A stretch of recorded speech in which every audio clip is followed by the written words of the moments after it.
बिल्कुल बाजार जैसे खस्ता नमक पारे आज हम बनाएंगे बहुत सारे टिप्स एंड ट्रिक्स के साथ आने वाले त्योहारों के लिए। डो बनाने के लिए एक बोल में हम डालेंगे मैदा, ब्लैक पेपर पाउडर, अजवाइन और उसी के साथ नमक। अब आप इन सबको अच्छे से मिलाएं। अगर आपको ब्लैक पेपर नहीं पसंद तो आप वो स्किप कर सकते हैं। मुझे उसका टेस्ट बहुत पसंद है नमक पारों में। अब आप इसमें डालें ऑयल, और ऑयल को भी हम अच्छे से मिलाएंगे। ये हम मोअन बना रहे हैं, ये बहुत ज़रूरी है, बहुत इम्पॉर्टेंट स्टेप है। आप अच्छे से आटे को ऑयल के साथ रब करें। ये करने से आपके नमक पारे बहुत खस्ता बनेंगे। तो आप इस तरह से देखें, ये बॉल टाइप स्ट्रक्चर फॉर्म हो रहा है, तो ऑयल की क्वांटिटी हमारी परफेक्ट है। अब आप थोड़ा थोड़ा करके पानी डालें और इसका आप एक फर्म आटा गूंदें। आपको मैं एक टिप दूंगी, आप हमेशा ध्यान रखें नमक पारे का आटा कभी भी सॉफ्ट नहीं हो। अगर आपका आटा नरम होगा तो जो नमक पारे हैं वो खस्ता नहीं बनेंगे। तो जो इसकी स्टिफनेस है वो आपकी जो पूड़ी होती है उस जैसी होगी, थोड़ी हार्ड। अब आप इसमें डालें 1 चम्मच ऑयल और इसको फिर से हम गूंदेंगे। तो आपको 7 से 8 मिनट लगेंगे आटा गूंदने में। हमें एक सॉफ्ट डो चाहिए। तो ये अब रेडी है। इसको अब मैं रेस्ट करने दूंगी फॉर 30 मिनट्स। अब आधे घंटे बाद हम इसको एक बार हल्के से फिर रोल करेंगे। इनको अब मैं डिवाइड करूंगी 3 सेक्शंस में।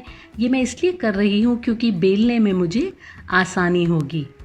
तो आप अब इसकी एक लोई बनाएं।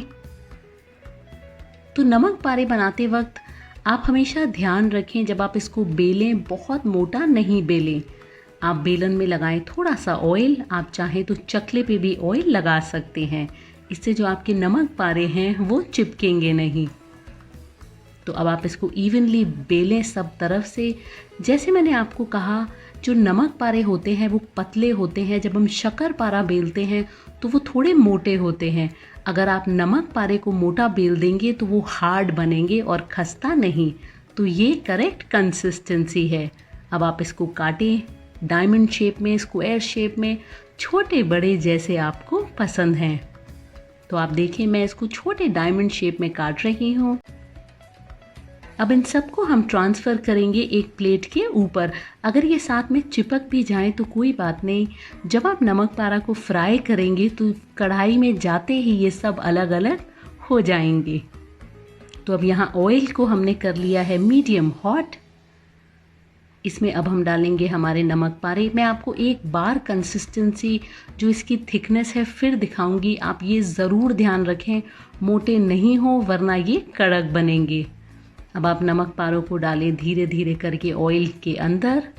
ध्यान रखें ऑयल इस टाइम पे हमारा मीडियम हॉट है और हम इसे मीडियम से लो फ्लेम पे पकाएंगे 7 से 8 मिनट तक। आप देखें नमक पारा ऑयल में जाते ही अलग अलग हो गए हैं। तो अब आप इन सबको बीच बीच में स्टर करते रहें। हाई फ्लेम पे इसको कभी भी नहीं पकाएं, वरना वो कच्चे रह जाएंगे। आप देखें 3 मिनट बाद इनमें हल्का कलर आ गया है, बट मैं 3 से 4 मिनट तक इनको और फ्राई करूंगी। एक चीज़ और आपको ध्यान रखनी है, नमक पारे फ्राई करके जब हम निकाल देते हैं प्लेट में, उसके बाद भी कुक होते रहते हैं क्योंकि उसके अंदर हीट बहुत होती है। तो आपको जो कलर चाहिए उससे एक शेड पहले आप इसको निकालें, क्योंकि कुक होने के बाद भी ये थोड़े डार्क हो जाएंगे। तो आप देखें बहुत ही मज़ेदार हमारे खस्ता नमक पारे बने हैं। अगर जो मैंने आपको छोटी छोटी टिप्स दी हैं, अगर आप वो फॉलो करेंगे तो ये बहुत ही खस्ता और मज़ेदार बनेंगे।